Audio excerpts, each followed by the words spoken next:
శ్రోతలందరికీ నమస్కారం. World stories by Bala ఛానల్కు స్వాగతం, సుస్వాగతం. కథలు చదువుతున్నది ఉషాబాల.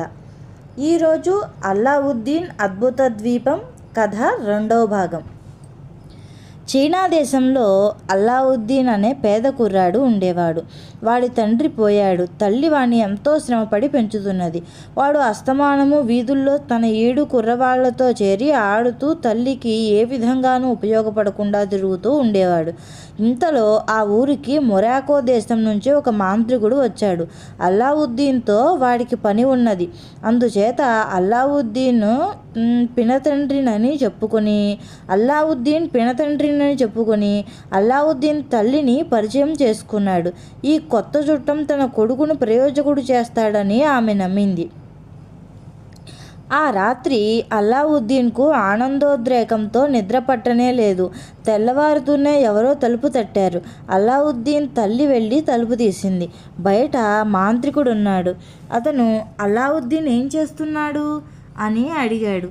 ఈ ప్రశ్న వింటూనే అల్లావుద్దీన్ ఒక్క పరుగున బయటకు వచ్చి తన చిన్నాయనను వాటేసుకున్నాడు. తరువాత మాంత్రికుడు అల్లావుద్దీన్ చేయి పట్టుకుని బజారుకు తీసుకువెళ్ళాడు. ఇద్దరూ ఒక దుస్తుల దుకాణంలోకి వెళ్ళారు. మా వాడికి మంచి ఖరీదైన దుస్తులు కొన్ని చూపండి అని మాంత్రికుడు దుకాణదారుని అడిగాడు. దుకాణదారు చాలా వెలగల దుస్తులు కొన్ని తీసి చూపాడు. వీటిలో నీకు ఏది నచ్చితే అది తీసుకో అన్నాడు మాంత్రికుడు. అల్లావుద్దీను అన్నిటిలోకి మంచివిగా ఉన్నవి ఏరి తీసుకున్నాడు. మాంత్రికుడు వాటి ఖరీదు ఇచ్చేశాడు. అక్కడి నుండి బయలుదేరి ఇద్దరూ స్నానశాలకు వెళ్ళారు. అల్లావుద్దీన్ స్నానం పూర్తి చేసి కొత్త దుస్తులు వేసుకున్నాడు. ఆ దుస్తులు చూచుకొని వాడు పొందిన ఆనందం ఇంత అంతా కాదు. ఎందుచేతనంటే వాడు తన జన్మలో అలాంటి దుస్తులు ధరించి ఎరగడు. తరువాత ఇద్దరూ కలిసి వర్తకుల వీధికి వెళ్ళారు. అక్కడ వర్తకులు క్రయ విక్రయాలు ఏ విధంగా సాగించేది అల్లావుద్దీన్కు మాంత్రికుడు చూపించాడు. నాయనా, నువ్వు కూడా రేపు వర్తకుడివి కాబోతున్నావు గనక ఈ వీధికి తరచుగా వస్తూ ఈ వర్తకులతో పరిచయం సంపాదించాలి అని మాంత్రికుడు అల్లావుద్దీన్ను హెచ్చరించాడు. మధ్యాహ్నం అయ్యేదాకా ఇద్దరూ నగరంలో వింతలన్నీ చూశారు. పెద్ద పెద్ద భవనాలు, మసీదులు సందర్శించారు. తరువాత వారొక భోజనశాలకు వెళ్ళారు. అక్కడ భోజనం పూర్తి కాగానే మాంత్రికుడు అల్లావుద్దీన్ను రాజభవనం చూడటానికి తీసుకెళ్ళాడు. ఈ భవనం చుట్టూ అందమైన ఉద్యానవనాలు ఉన్నాయి. ఇవి చూడటం అయిపోయాక మాంత్రికుడు అల్లావుద్దీన్ను విదేశీ వర్తకులుండే విడిదికి తీసుకుపోయాడు. ఆ సాయంకాలం ఆయన ఆ విడిదిలో ఉండే విదేశీ వర్తకులందరినీ విందుకు పిలిచి భోజన సమయంలో అల్లావుద్దీన్ను వారికి పరిచయం చేస్తూ, వీడు నా అన్నగారి కుమారుడు అని చెప్పాడు. చీకటి పడే సమయానికి మాంత్రికుడు అల్లావుద్దీన్ను ఇల్లు చేర్చాడు. తన కొడుకు వేసుకున్న కొత్త దుస్తులు చూసి అల్లావుద్దీన్ తల్లి ఆనందం పట్టలేకపోయింది. మరిది, నీ రుణం మేమెన్నటికీ తీర్చుకోలేము అన్నదామె. ఇందులో రుణమేముంది వదినా? వాడు నాకు మాత్రం కొడుకు కాడా? వాడికి తండ్రి ఏమి చేసేవాడో అంతకంటే హెచ్చు నేనేమీ చేయటం లేదు. వాడి భవిష్యత్తు గురించి నీకు ఎటువంటి బెంగ వద్దు అన్నాడు మాంత్రికుడు. నీ కడుపు చల్లగా నూరేళ్ళు బతుకు నాయనా. వాడి భారం నీదే. వాడు నువ్వు చెప్పినట్టల్లా విని నీ పేరు నిలబెడితే అంతే చాలు అన్నది అల్లావుద్దీన్ తల్లి. అల్లావుద్దీను ఇప్పుడెంత మాత్రమూ చిన్నపిల్లవాడు కాడు. వాడు పెద్దవాడయ్యాడు. నేను కోరేదల్లా ఏమంటే వాడి నాన్నలాగే పరువు మర్యాదలు సంపాదించుకొని ముసలితనంలో నిన్ను సుఖపెట్టాలని. రేపు శుక్రవారం కనుక దుకాణాలు మూసేస్తారు.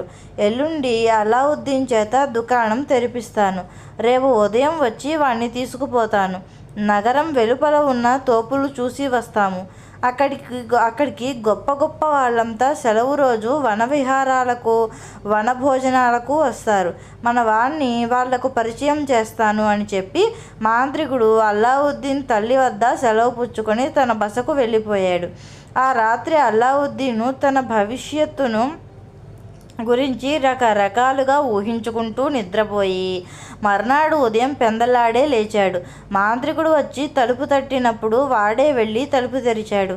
మాంత్రికుడు వాణ్ణి కౌగిలించుకొని, నాయనా, ఇవాళ నువ్వు నీ జన్మలో ఊహించలేని వింతలు చూడబోతున్నావు అన్నాడు ఉత్సాహంగా. ఇద్దరూ చేతులు పట్టుకొని నడుచుకుంటూ నగర ద్వారం దాటి వచ్చారు. నగరం వెలుపల విశాలమైన ఉద్యానవనాలు, మధ్య మధ్య సంపన్నుల భవనాలు ఉన్నాయి. అల్లావుద్దీన్ వీటిని ఎప్పుడూ చూసి ఉండలేదు. ఒక్కొక్క భవనాన్నే చూసినప్పుడల్లా వాడు విస్మయం చెందసాగాడు.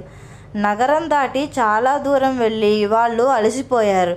విశ్రాంతి కోసం వాళ్ళు ఒక ఉద్యానవనంలోకి ప్రవేశించారు. అక్కడ ఒక అందమైన బలయంత్రము, దాని చుట్టూ తలతలలాడే ఇత్తడి సింహాలు ఉన్నాయి.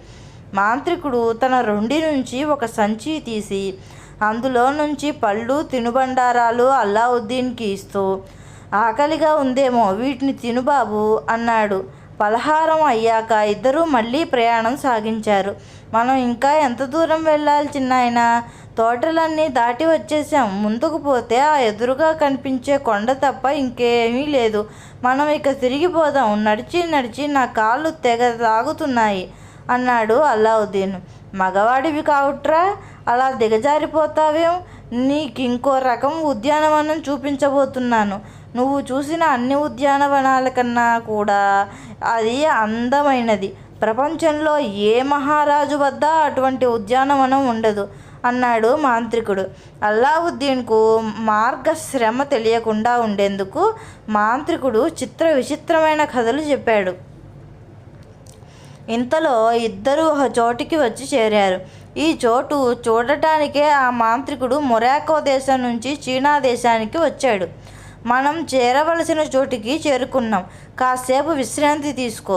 ఆ తరువాత నీకు ఎన్నో అద్భుతాలు చూపిస్తాను. అటువంటి అద్భుతాలను మానవ మాతృడెప్పుడూ ఎన్నడూ ఊహించి అయినా ఉండడు అన్నాడు మాంత్రికుడు. అల్లావుద్దీన్ కాసేపు విశ్రాంతి తీసుకున్నాక మాంత్రికుడు అతన్ని ఎండుకట్టెలు, చితుకులు ఏరుకు రమ్మన్నాడు. వాటితో మంట చేశాక ఎన్నో అద్భుతాలు చూపుతానన్నాడు.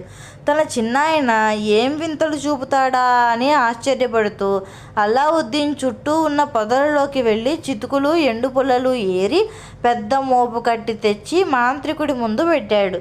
మాంత్రికుడు ఆ పుల్లలతో నిప్పు చేసి అది పెద్ద జ్వాల అయినాక ఆ డబ్బీలో నుంచి చిటికెడు గుగ్గిలం మంటలో చల్లుతూ ఏవో మంత్రాలు చదివాడు. వెంటనే ఆకాశం చీకటి అయిపోయింది. భూమి దద్దరిల్లింది. మరుక్షణం నేల విచ్చుకొని లోపలగా ఒక చలపరాతి పలక కనిపించింది. ఆ పలకలో ఒక రాగి వలయం అమర్చి ఉన్నది. ఇదంతా చూసి అల్లావుద్దీన్కు మతిపోయినట్టయింది.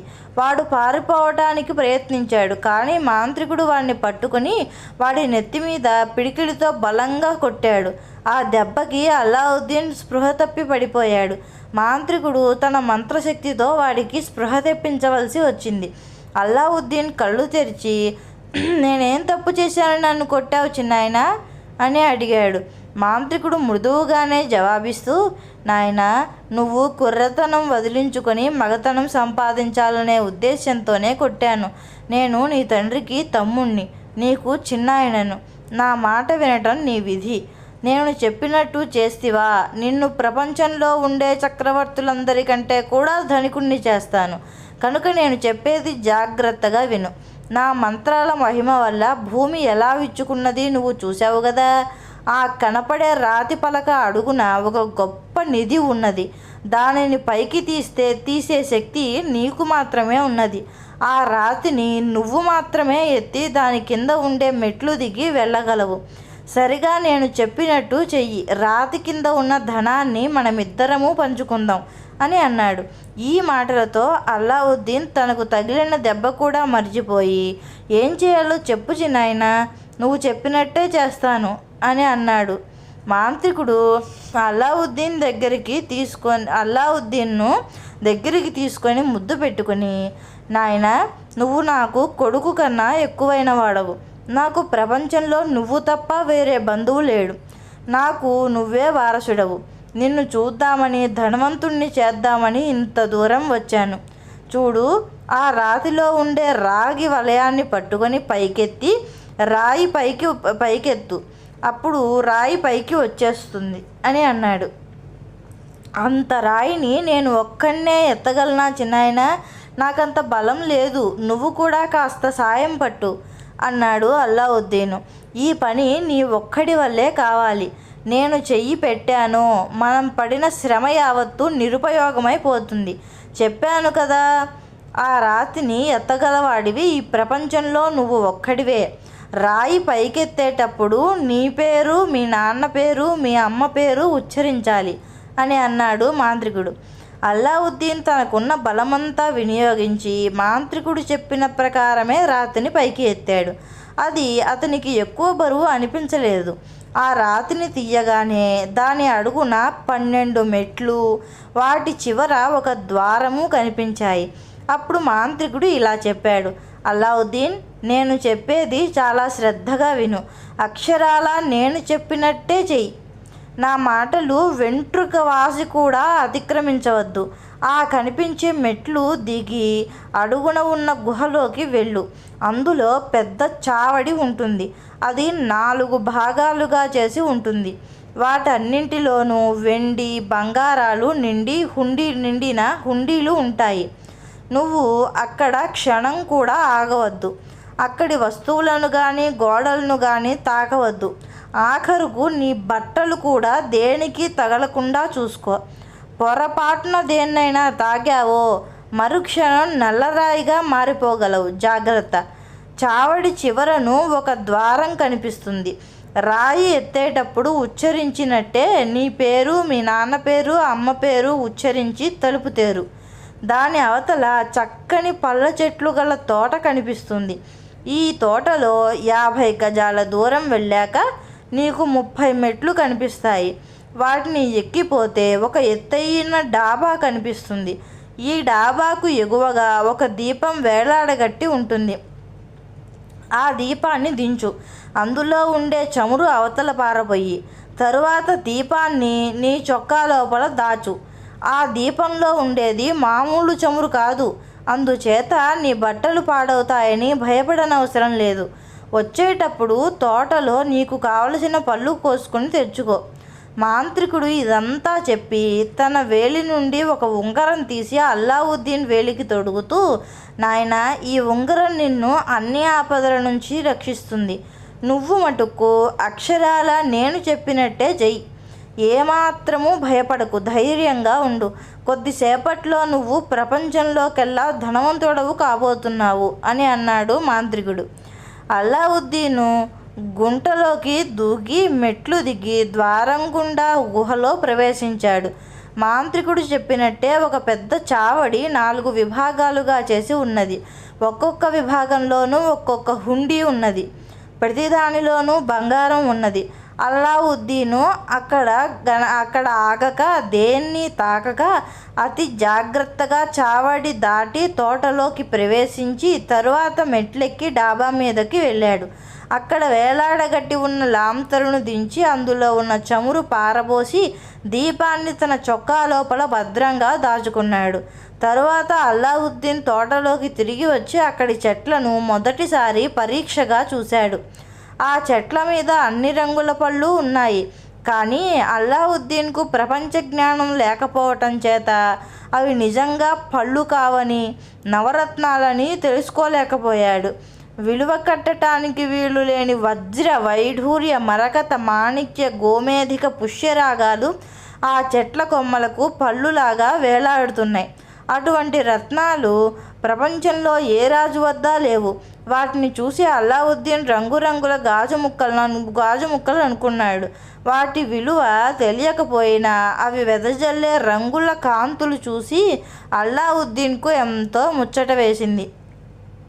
అందుచేత వాడు వాటిని 2 చేతులా కోసుకొని తన జేబులన్నీ నింపుకున్నాడు. తాను మోయగలిగినన్ని రత్నాలు తీసుకున్నాక వాడు బయలుదేరి గుహ నుంచి బయటకు వచ్చి 12 మెట్లు ఎక్కి గుంటలో ఆగాడు. గుంటలో నుంచి పైకి ఎక్కటం వాడికి సాధ్యం కాలేదు. ఎందుచేతనంటే వాడి జేబుల నిండా అంతులేని రత్నాలు బరువుగా ఉన్నాయి. చిన్నాయన, పైకి ఎక్కలేకుండా ఉన్నాను, చెయ్యి పట్టుకొని నన్ను పైకి లాగు అని అల్లావుద్దీన్ కేక పెట్టాడు.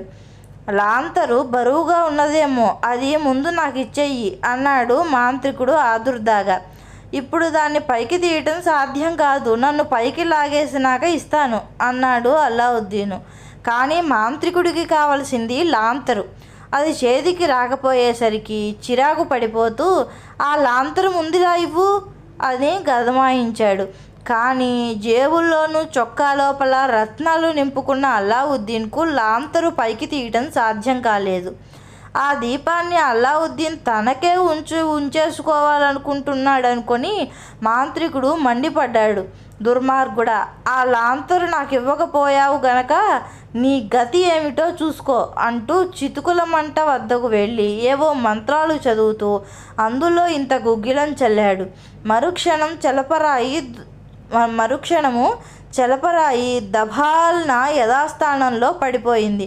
దానిపై భూమి ఎప్పటిలాగే కప్పుకున్నది. అల్లావుద్దీన్ రహస్య గుహలో ఒంటరిగా చిక్కుకుపోయాడు. అల్లావుద్దీన్కి తర్వాత ఏం జరిగిందో తరువాయి భాగంలో చూద్దాం. ఈ కథ కనుక మీకు నచ్చినట్లయితే నా ఛానల్ను లైక్ చేయండి, షేర్ చేయండి, సబ్స్క్రైబ్ చేసుకోండి. మళ్ళీ తరువాయి భాగంలో కలుద్దాం. అంతవరకు నమస్కారం.